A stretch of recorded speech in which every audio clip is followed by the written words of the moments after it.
말씀의 제목은 희년의 축복, 희년의 축복이라는 제목으로 같이 말씀의 은혜를 나누고자 합니다.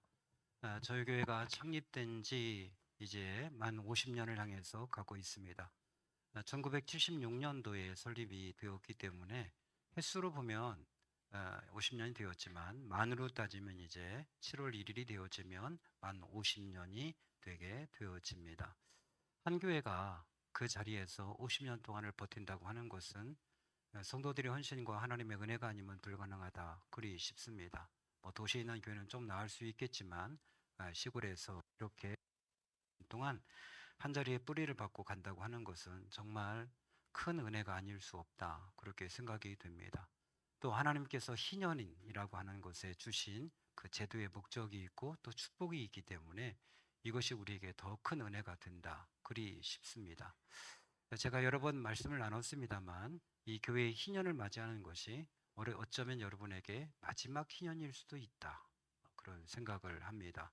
앞으로 또 50년 후에 다시 희년을 맞이할 텐데 아마 젊은 사람들은 팔봉교회 100년사를 경험하시는 분들이 계실 거지만 아마 제 위에 있는 선배님들은 100년사를 경험하기는 좀 쉽지 않을 것이다 그렇게 생각이 됩니다. 그런 100년사가 되었을 때에 우리 교회가 어떤 모습일까 정말 기대가 되지 않습니까? 하나님께서 어떻게 축복하실지 어떤 교회의 형태를 갖고 있을지 정말 기대가 되어지고요. 정말 우리가 꿈꿔왔던 이 3대 비전이 아름답게 양쪽 날개를 가지고 펄펄 날을 것이다. 그런 소망을 갖게 되어집니다. 지난 50년이 우리가 준비한 그리고 개척한 그리고 가꾼 그런 기간이 되었다고 한다면 앞으로 50년은 그것에 더해서 이제는 쌓아지고 올라가고 갖추어지는 50년이 될 것이다. 그리 싶습니다. 저도 2003년도에 교회에 부임을 해서 횟수로 따지면 벌써 23, 4년 정도 되었습니다. 우리 교회 역사와 거의 절반을 함께 보내게 되었습니다. 참 감격스럽다. 그리 싶습니다. 한 2, 3년 더 지나면 교회 역사의 반은 제가 이곳에서 있었다라고 하는 것이 하나님의 큰 은혜다. 그리 싶습니다. 저의 사역은 교회를 세우고 그저 돌멩이를 골라내고 그 다음에 사역이 제대로 세워질 수 있도록 하는 것으로 하나님께서 보내셨습니다. 아마 시간이 지나면서 정말 아름다운 사역의 꽃이 더 하나님께서 맺히게 하실 것이다. 그렇게 믿습니다. 희년이라고 하는 단어는 한문이죠. 기쁘리 자를 써서 기쁜 해, 기쁜 년, 그죠? 복된 해, 이렇게 우리가 번역하는 것이 많습니다. 히브리 말로 희년은 원래 이건 요벨이라고 합니다. 이 요벨이라는 건 단어 의미가 있는 게 아니라 대제사장이 양각나팔 큰 양 그 나팔을 가지고 있는데 이 나팔을 요벨이라고 칭하는 거예요. 그래서 희년이 되어지면 이 요벨을 힘차게 뿌 이렇게 불면서 신년이 된 것을 알게 되어지고 모든 것들이 제자리로 돌아가고 모든 것들이 자유가 주어진다는 의미. 그래서 요벨이라의 히브리 말로 이게 희년이 되었습니다. 영어로에서는 똑같이 그냥 이 양각나팔을 갖다가 번역했어요. 주빌리 이렇게 그냥 번역해 특별한 의미가 없어요. 그냥 양락나팔이에요. 주빌리 이렇게 번역해 놨는데 이 본격적인 이 의미를 전체를 다 함께 녹여서 어떻게 번역할까? 우리도 희년을 양각나팔 이렇게 번역하기는 뭔가 의미가 조금 다 담아내지 못하잖아요. 그래서 성경학자들이 고민하다가 한문으로 희년, 기쁘리, 그죠? 기쁜 해 이렇게 해가지고 희년, 복된 해 이렇게 희년이라 이렇게 번역해 놨습니다. 저는 개인적으로 번역이 정말 탁월하다 그리 싶습니다. 정말 복된 해다. 왜? 자유가 주어지니까. 왜? 해방이 주어지니까. 왜? 모든 것을 다시 시작할 수 있도록 하나님의 은혜를 주시는 것이니까. 이게 희년이라고 하는 단어가 너무 멋있다. 그리 싶습니다. 여러분, 희년의 여러 가지 제도들을 하나님이 정해 놓으셨습니다. 모든 토지도 휴경을 해야 됩니다. 동물들도 쉬게 해 주어야 됩니다. 휴경이라고 하는 것은 땅에게도 휴식을 주라라고 하는 의미가 담겨져 있습니다. 사람의 탐욕 때문에 땅이 쉴 새가 없습니다. 그래서 1년에 2번, 3번까지 새 땅을 돌림을 통해서 땅이 산성화가 되어 버렸습니다. 화학비를 침으로 인하여서 작물들조차도 거기에 산성화가 되었습니다. 그것을 먹는 우리들도 역시 몸이 산성화가 되어지면서 각종 질병에 취약하게 되어져 버렸습니다.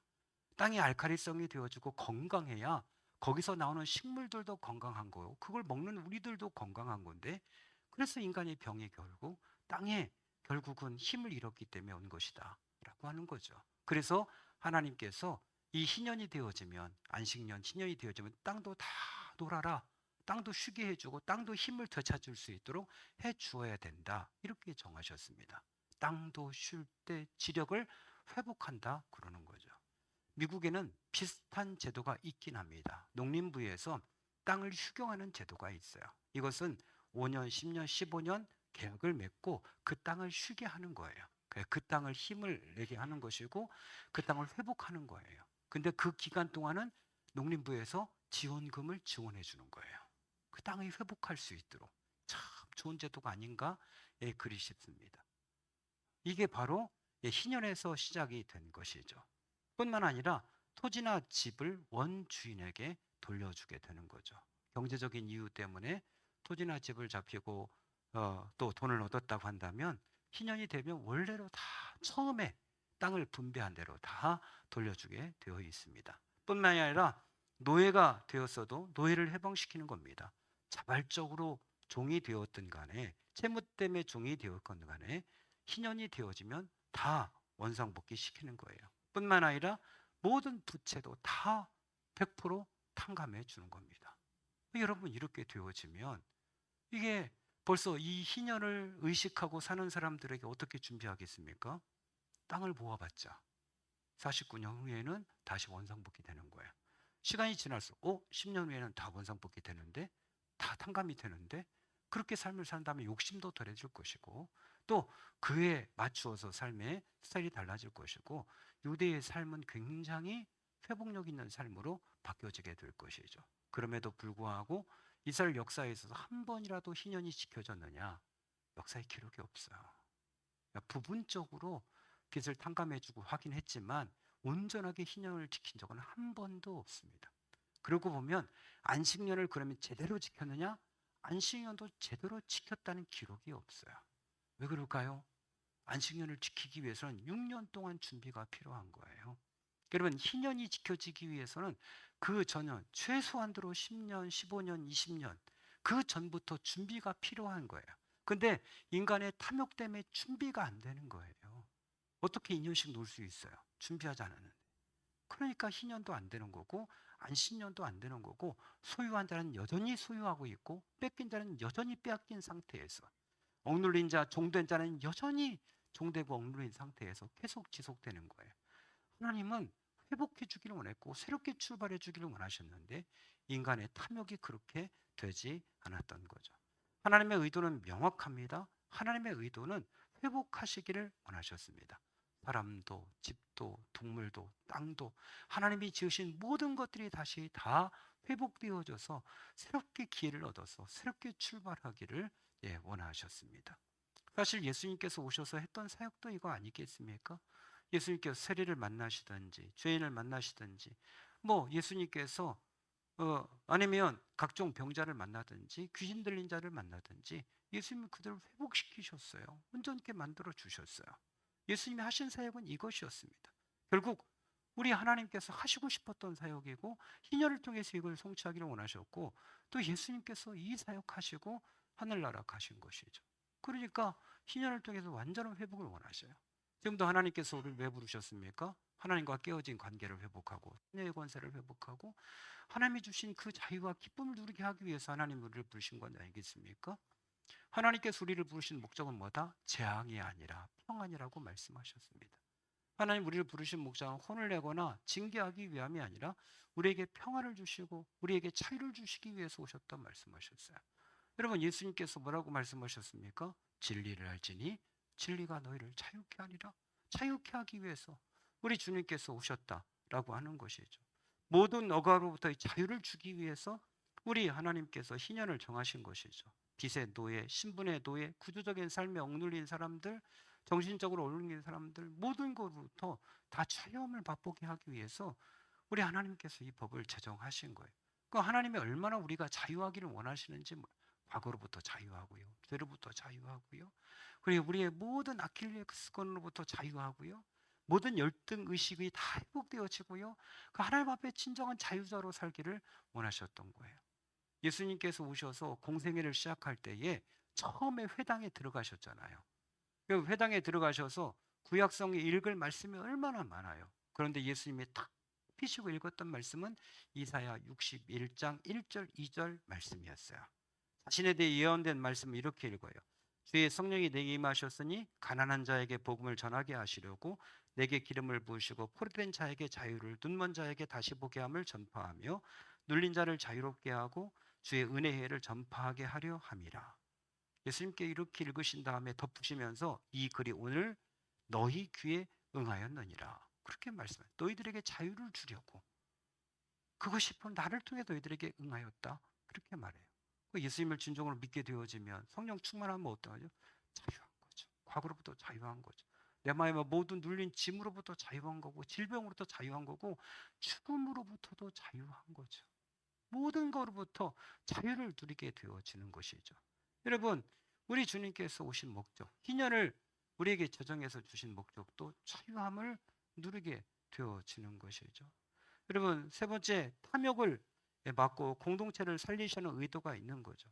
희년이 되면 땅도 돌려주고 모든 채무도 탕감해주고 종으로 삼았던 사람도 다 원상복귀 시켜주는 거예요. 그렇다고 한다면 땅을 살 필요가 없는 거예요. 왜?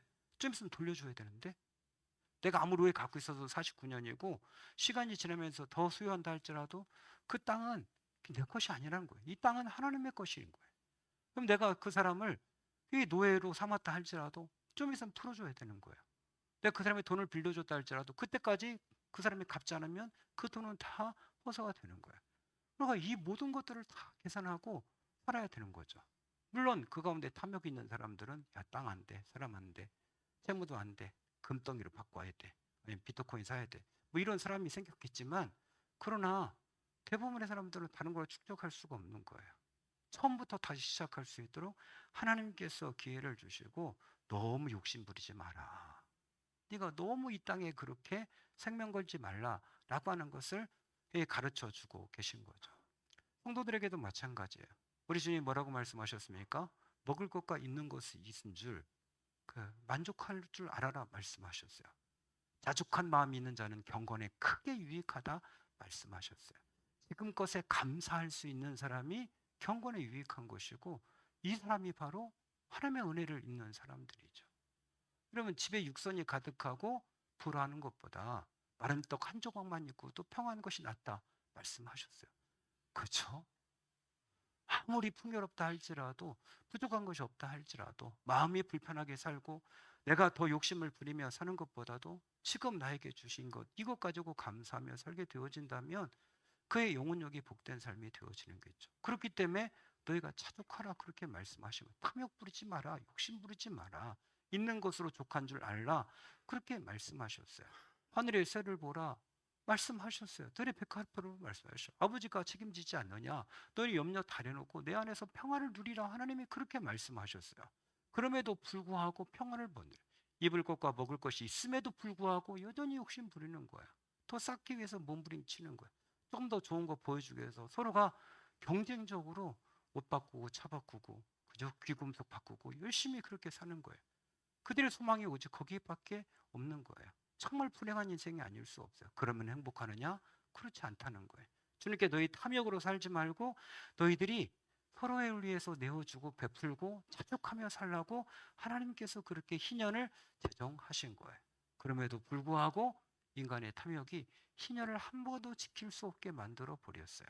나눠줄 생각이 없는 거죠. 더 갖고 싶은 거죠. 더 드러내고 싶은 거죠. 자랑하고 싶은 거죠. 그러니 희년이 지켜질 수가 없는 거예요. 그러면 사람이 행복해졌느냐 더? 그렇게 말할 수 없어요. 모든 사람들이 이야기합니다. 10년보다 지금이 더 행복한가? 30년, 50년 전 목깃불 피우고 그저 마루에 마당에서 몽사 깔아놓고 밥 먹던 시절과 모기 한 마리 없이 편안하게 식탁에 앉아서 밥을 먹는 지금과 어떤 시대가 더 행복한가? 누구도 지금이 더 행복하다고 말하지는 못해요. 왜 그래요? 인간의 탐욕이 여전하기 때문에 그래요. 인간의 욕심이 있는 한 사람은 행복할 수 없어요. 사람이 행복하는 건 어떤 거죠? 하나님의 은혜를 기억하고 지금 나에게 주신 것을 감사할 때, 지금 이것이 나에게 최상이라는 것을 갖고 믿음을 가질 때, 그때서야 비로소 행복하게 되어지고 만족하게 되어진다라고 하는 거예요. 할렐루야. 교회도 역시 마찬가지예요. 교회도 여러분 좀 더 성장하고 자라서 되어진다면 얼마나 행복하겠습니까? 정말 다양한 사역들을 하고 마음 놓고 베풀고 나눌 수 있는 그런 환경이 주어진다면 정말 좋겠죠. 그러나 그렇다고 꼭 행복합니까? 여러분 싸움하는 교회들을 보십시오. 숫자가 적어서 싸움합니까? 수백 명씩 되는 교회들이 갈라져서 서로가 싸우고 그래야 하지 않습니까? 얼마나 많은 교회들이 매스컴에 타고 있고 이런 많은 문제가 발생하고 있습니까? 제가 정말 존경하는 남포교회 박영선 목사님, 여러분도 아실걸요? 정말 많은 지성인들이 찾아가는 교회야. 이 교회는 시작된 유래가 있지 않습니까? 여러분 아신지 모르겠습니다만 정말 우리나라 인격적으로 그리고 나름대로 한 획을 그린 분이 홍정길 목사님이 계셔요. 서울 남서울교회. 이 교회는 정말 이름 있는 교회예요. 저력 있는 교회고. 근데 이분이 1년 동안 안식년을 외국에 나갔다 오셨어요. 근데 그동안에 이 박연성 목사님, 부목사님이 성도들을 이끌었는데 너무 잘 이끈 거예요. 목사님이 돌아오셨는 담임 목사님이. 성도들의 마음이 나눠진 거예요. 이분이 계속 목했으면 좋겠다. 이렇게 생각한 거예요. 홍정희 목사님이 그걸 딱 알고 인격이 안 된 분 같으면 어떡하죠? 내쳤겠죠. 근데 이 방상 목사님 세우고 이분과 함께 개척하실 분은 나가셔도 됩니다. 해가지고 가실 분 일어나십시오 해서 내보내서 세운 교회가 남북교회예요. 남북교회도 굉장히 크고 영향이 있는 교회예요. 정말 제가 그분의 책을 여러 번 읽었고 감동을 많이 받았어요. 근데 그 교회도 역시 지금 혼란에 쌓여 있어요. 참 가슴 아픈 일이죠. 성도들이 왜 불만을 갖고 어려움을 갖고 이렇게 어려움에 처합니까? 왜 교회 앞에서 피켓을 들고 시지르고 소리 지르고 이렇게 합니까? 하나님께는 우리에게 지금 베풀어 주는 것에 만족하지 못하고 겸손하지 못하기 때문에 그런 일이 벌어지는 것 아니겠습니까? 나에게 지금 주신 이 교회를 향해서 만족해야 하고 부족한 것은 내가 헌신을 통해서 또 기도함을 통해서 채우겠다 그 생각을 하고 나가게 되어진다면 행복한 공동체를 만들 수 있습니다. 또 목회자가 생각할 때 나의 역량으로는 좀 부족하다 싶으면 하나님 앞에 기도해서 겸손하게 물러나면 된다고 생각이 들어요. 그럼 그 생각해요. 여러분이 보실 때 이 목사님은 이제 다 됐다 하나님의 뜻이 말씀하시면 저는 너무 감사하게 물러날 준비가 언제든지 되어 있어요. 모든 목회자가 그래야 된다고 생각은 해요. 그렇지 않아요? 뭐 굳이 그렇게 막 목매고 그럴 필요가 있을까요? 그렇지 않죠. 하나님이 정하신 사역의 기간이 있는 것이고 그 기간이 떨어지면 또 그 다음 사역을 위해서 하나님이 준비해 주신 텀이 있겠죠. 죽을 때까지 사역은 감당이 되는 거겠죠. 하나님 나에게 지금 주신 것이 최선이라고 생각하고 여러분의 교회를 섬기는 것이고 여러분의 가정도 역시 마찬가지인 거죠. 하나님께 나에게 지금 자녀가 최고의 자녀라고 믿고 부모님이 최고의 부모라고 믿고 나가게 되어진다면 행복할 수 있겠죠. 하나님이 희년을 정해놓으신 것은 바로 이런 의미가 있는 거야. 너희들이 자유로워라. 욕심 부리지 말아라. 원래대로 회복되어라. 새롭게 출발해라. 이게 희년에 놀라운 하나님의 감추어진 이 보물이라고 하는 것입니다. 우리 교회가 49년을 지내온 동안 정말 험난한 세월을 지내왔습니다. 실제로 모든 교회가 이렇게 오랜 시간 동안 뿌리를 받고 있느냐? 그렇지는 않아요. 가까이 있는 교회들, 먼저 세웠던 교회들도 여러분 많이 없어졌어요. 우리 옆에 있는 산막에 있는 교회도 없어졌어요. 교회 형태는 있지만 그 교회가 없어져 버렸어요. 우리 교단에 있는 이 남통조 톨게이트 바로 맞은편에 있는 우리 성삼교회도 교회가 흔적조차 아예 없어져 버렸어요. 이전한 게 아니고 교회가 없어져 버렸습니다. 제가 부임할 땐 그 교회가 더 크고 더 건강했어요. 성도들도 더 많이 모였어요. 그런데 교회가 흔적도 없이 다 사라져 버렸고 교회 안에 있었던 몇몇에 남아있던 마지막까지 남아있던 노인분들은 그냥 집에서 누워서 그냥 마지막 죽음을 기다리고 있다는 안타까운 소식을 접하게 되어져요. 그분은 고향 교회가 아예 사라졌고 그 위에는 공장이 세워졌어요. 창고가. 내가 평생 동안 섬기던 그 교회가 공장터가 되어져고 말았어요. 얼마나 가슴 아프고 비극적인 겁니까? 전국적으로 얼마나 많은 교회들이 사라지고 이렇게 소리도 없이 없어지는 겁니까? 그럼에도 불구하고 한 교회가 50년 동안을 그 자리에서 사명을 감당하고 있다고 하는 것은 이 얼마나 복되고 아름다운 일이겠습니까? 지금까지 지키기 위해서 정말 많은 어려움들이 있었죠. 치열한 싸움들이 있었죠. 자리 잡기 위해서 엄청난 어려움들이 있었죠. 그 가운데서도 또 하나님께 사람들을 세우시고 여러분을 세우셔서 지금까지 오게 만들어 주셨죠. 저는 이 희년을 맞이해서 하나님께서 여러분을 보상해 주셨으면 좋겠어요. 우리 하나님도 기뻐하실 것이다. 너희들이 50년을 지켜왔구나. 하나님이 얼마나 기뻐하실까. 이런 생각을 하게 되어지는 것이죠. 여러분, 이제 50년을 맞이해서 오늘 우리 하나님께서 제정하신 희년의 목적대로 우리가 회복이 일어났으면 좋겠어요. 여러분의 진정한 자신이 회복되었으면 좋겠어요. 건강도, 마음도, 생각도, 생활도 다 회복되었으면 좋겠어요. 더 이상 과거의 컴플렉스에 사로잡히거나 과거의 상처를 사로잡히거나 과거의 아픔 때문에 더 이상 신음하지 않았으면 좋겠어요. 주님, 이전 것은 지나갔으니 보라 새 것이 되었다 말씀하셨으니 과거 일은 다 잊어버리고 앞에 것만 바라보고 앞에 하나님이 주실 성금만 바라보고 그렇게 달려나가기를 축원합니다. 더 이상 과거는 나에게 아무 유익이 되지를 않아요. 더 이상 우리에게 받았던 상처들은 아무 도움이 되지 않아요. 수많은 사람들이 뒤에서 못을 받고 떠났지만 그들을 묵상한다고 해서 우리에게 도움이 되는 건 하나도 없어요. 그냥 과거는 과거일 뿐이고 지금 있는 것에 만족하고 소중하게 생각하고 소중하게 여기고 귀하게 여기고 가면 되는 거예요. 그때 필요하면 하나님께 사람을 더 보내주실 것이고 필요하면 사역의 문들을 더 열어주실 거예요. 그러니까 자꾸 마귀는 과거를 떠올리게 만들고 실패를 떠올리게 만들고 할 때에 예수 이름으로 쫓아버리고 하나님이 나에게 지금 주신 것을 기억하고 생각하고 미래를 바라보고 나가는 것이 필요합니다. 저는 여러분도 가정이 회복되어졌으면 좋겠습니다. 온전하게 화목한 가정이 되었으면 좋겠어요. 사이 넘치고 웃음이 있고 그 자체로 그냥 복음 안에서 행복했으면 좋겠어요. 서로가 신앙 이야기가 자연스럽게 들려지게 되고 부모가 자녀를 위해서 늘 기도해 줄 수 있고 언제나 찬양이 흘러나오는 예수 안에서 하나 되어지고 이 사람이 갑자기 죽으면 지옥 갈까 천국 갈까 고민하지 않고 그 가정 자체가 천국의 모형이 되어 있는 그런 완전한 회복이 이 희년에 올연도에 일어나기를 축원합니다. 우리 교회도 역시 마찬가지입니다. 하나님께 주신 3대 비전에 이제 날개를 피고 더 많이 섬기고 그렇게 아름답게 사역에 더 구체적인 장으로 나갔으면 좋겠다. 그릇이 있습니다. 아이들도 만족하고 우리 노년부도 만족하고 모든 사람들이 만족하고 자신의 사역에서 최선을 다해서 나가는 아름다운 사역이 장이 되었으면 좋겠습니다. 여러분, 희년은 기쁘리자 복기자 복 있는 해예요. 하나님께서 우리를 희년을 맞이하게 하셨는데 여러분의 기도 제목이 하나님 교회 희년을 맞이해서 저에게도 우리 가정에도 교회에도 복을 주옵소서. 이게 가장 첫 번째 기도 제목이 되어지기를 축원합니다. 복 주시옵소서 하나님. 이렇게 하나님은 상 주시는 자를 믿는 걸 기뻐하신다고 했는데 하나님 주시고 싶어하는 거예요. 하나님은 구하는 걸 기뻐하시는 거예요. 그죠? 하나님께서 자식에게 하물며 이렇게 말씀하잖아요. 하나님이 자식이 구하는 걸 좋아하고 기뻐해요. 왜? 그분은 풍족하시니까 뭐든지 줄 수 있으니까. 혼자 궁상 떠지 말고 하나님 우리 가정에 복을 주옵소서. 왜? 희년을 맞았죠. 50년 동안 수고하고 애쓰고 달려오셨잖아요.